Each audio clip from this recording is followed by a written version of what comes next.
ప్రతిరోజు సామెతలలో జూన్ 18వ తారీఖు సామెతలు 18వ అధ్యాయంలో ఉన్న 24 వచనములు. వేరుండగోరువాడు స్వేచ్ఛానుసారముగా నడుచువాడు, అట్టివాడు లెస్సైన జ్ఞానమునకు విరోధి. బుద్ధిహీనుడు వివేచనయందు సంతోషింపక తన అభిప్రాయములను బయలుపరుచుటయందు సంతోషించును. భక్తిహీనుడు రాగానే తిరస్కారము వచ్చును. అవమానము రాగానే నింద వచ్చును. మనుషుని నోటి మాటలు లోతు నీటి వంటివి. అవి నదీ ప్రవాహము వంటివి. జ్ఞానపు ఊట వంటివి. తీర్పు తీర్చుటలో భక్తిహీనుల ఎడల పక్షపాతము చూపుటయు నీతిమంతులకు న్యాయము తప్పించుటయు క్రమము కాదు. బుద్ధిహీనుని పెదవులు కలహమునకు సిద్ధముగానున్నవి. దెబ్బలు కావలెనని వాడు కేకలు వేయును. బుద్ధిహీనుని నోరు వానికి నాశనము తెచ్చును. వాని పెదవులు వాని ప్రాణమునకు ఉరి తెచ్చును. కొండెగాని మాటలు రుచిగల భోజ్యములు. అవి లోకడుపులోనికి దిగిపోవును.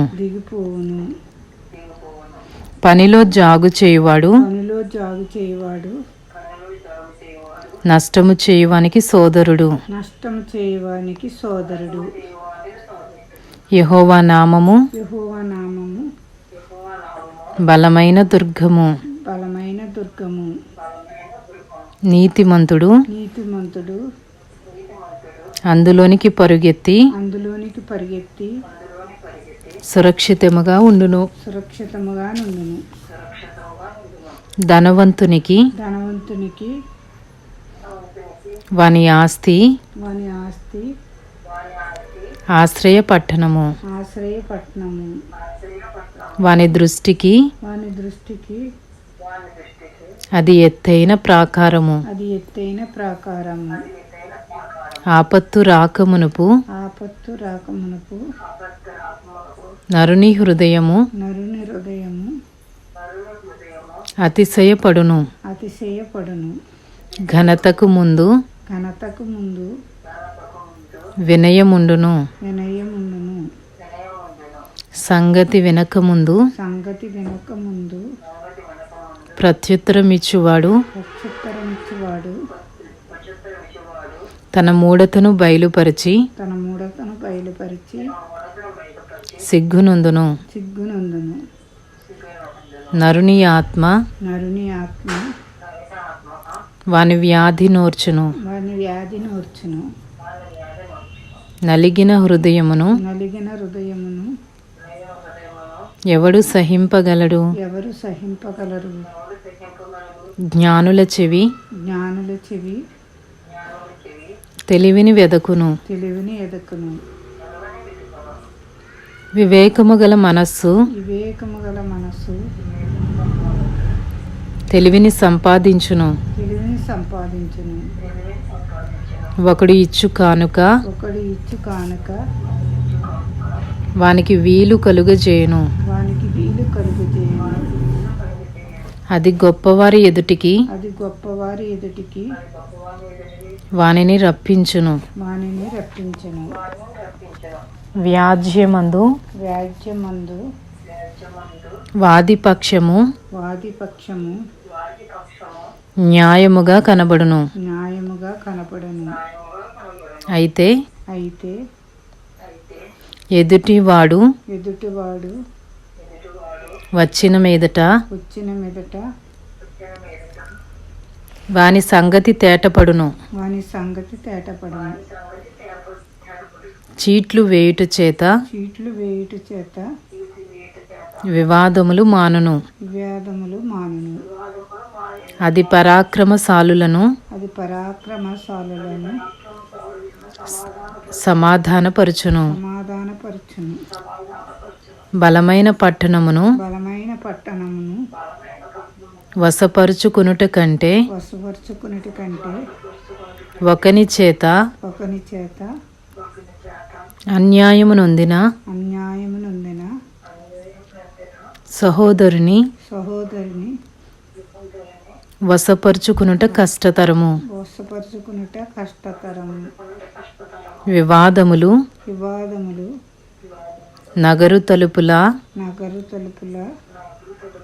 అడ్డగడియలంత స్థిరములు. ఒకని నోటి ఫలము చేత వాని కడుపు నిండును. తన పెదవుల ఆదాయము చేత వాడు తృప్తి పొందును. జీవ మరణములు నాలుక వశము. దాని యందు ప్రీతిపడువారు దాని ఫలము తిందురు. భార్య దొరికిన వానికి మేలు దొరికెను.